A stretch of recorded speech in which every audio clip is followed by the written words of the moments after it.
જય જવાન જય કિસાન જય ગૌ માતા મિત્રો. આજે આપણે મળવાના છે એક એવા ખેડૂતને કે જેઓ વર્ષોથી પ્રાકૃતિક ખેતી કરે છે, એટલે કે ગાય આધારિત ખેતી.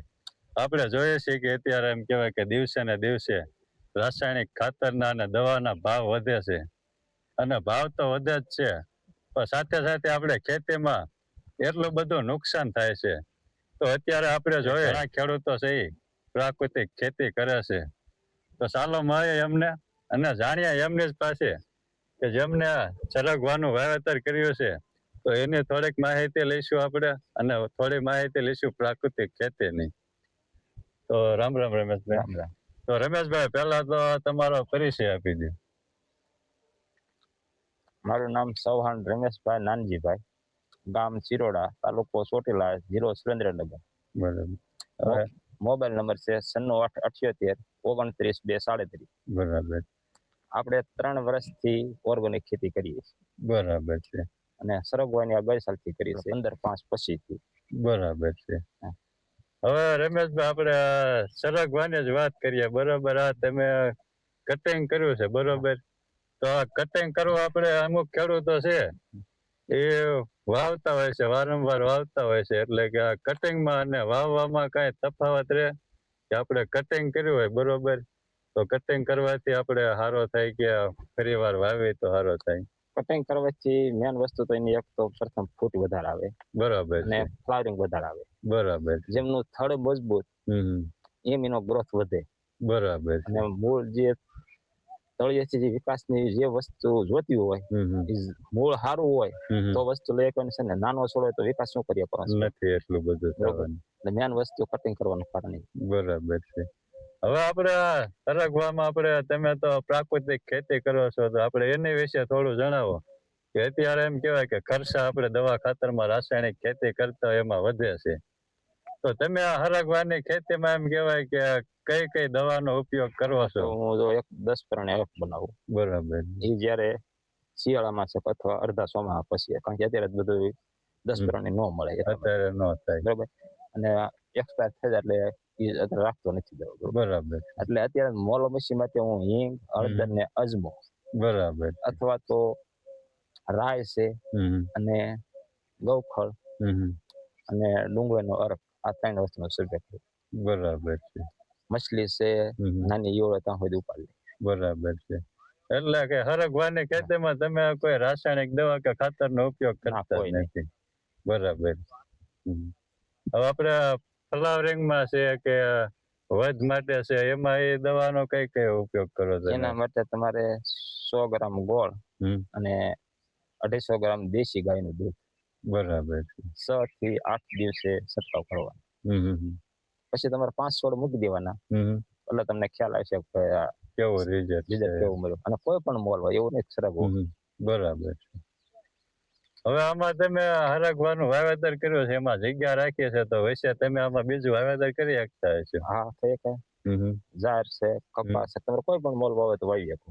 બરાબર. તુવેર છે, મરચી છે, રીંગણી છે, કોઈ પણ વાવી. બરાબર. પણ ટૂંકા ગાળાનો માલ 4 મહિનાનો ભાઈ, એથી લાંબો ન વાવી શકો. બરાબર છે, સમજી ગયો.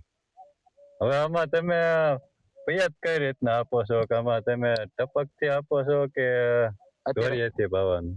ધોરિયેથી પાવશું, પણ અત્યારે તો શું છે, પાણીની સગવડતા નથી, એટલે ટપકથી પાવશું. બરાબર છે, સમજી. એટલે આપણે ઓછું પાણી હોય તો ટપક હોય તો આપણે બધી થઈ રહે. બરાબર.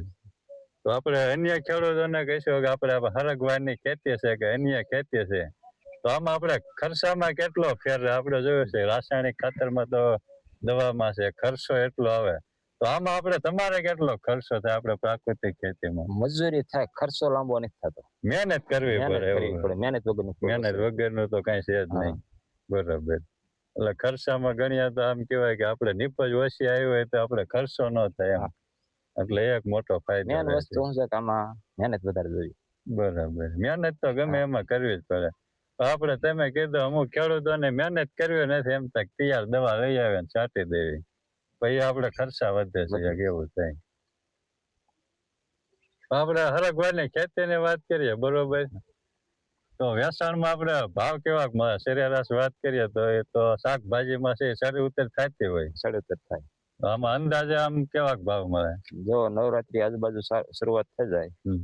તો 100 થી 150 રૂપિયા, ક્યારેક 200 રૂપિયા કિલો વેચે. બરાબર. બાકી રનિંગ ભાવ 30-35 રૂપિયા ગણતરી રાખો. બરાબર છે. તમે ઓર્ગેનિક સ્ટોલ કરો કે ખુલ્લા માર્કેટમાં? ખુલ્લા માર્કેટમાં. બરાબર, તોય સારા ભાવ મળે છે તમને એમ? બરાબર. અને આપણે તો ઓર્ગેનિક માં રીંગણી હત કરેલી છે. એમ? હા, બરાબર. ઘણા ખેડૂતો કહેતા હોય કે રીંગણી તો છે આમ આપણે ઓલી દવા છાંટ્યા વગર કઈ થશે ને, તમારે થઈ જાય? રીંગણી, લીલું લસણ, ડુંગળી આપણે કરેલું. એમ? હા, ઓર્ગેનિક છે. બરાબર. તો મિત્રો, આ હતા એક જાગૃત ખેડૂત છે એમ કહેવાય, કે વર્ષોથી પ્રાકૃતિક ખેતી કરે છે. તો આપણે પણ રમેશભાઈની જેમ પ્રાકૃતિક ખેતી કરીએ અને આપણા ખર્ચા ઓછા કરીએ. તો આપણે જોઈએ છીએ કે રાસાયણિક દવા ખાતરમાં ખર્ચા તો વધે જ છે, અને આપણી જમીન છે એ દિવસે ને દિવસે બગડે છે. બીજા નંબર આપણું શરીર બગડે ને. શરીર બગડે છે, એ એક મહત્વનું છે કે શરીર આપણું બગડે છે એમ. તો આ તમે પ્રાકૃતિક ખેતી કરવામાં મેન ફાયદો એ છે કે આપણી જમીન સારી રહે. તમે કઈ આપણે અન્ય ખેડૂતોને કઈ બીજો સંદેશ દેવા માંગશો?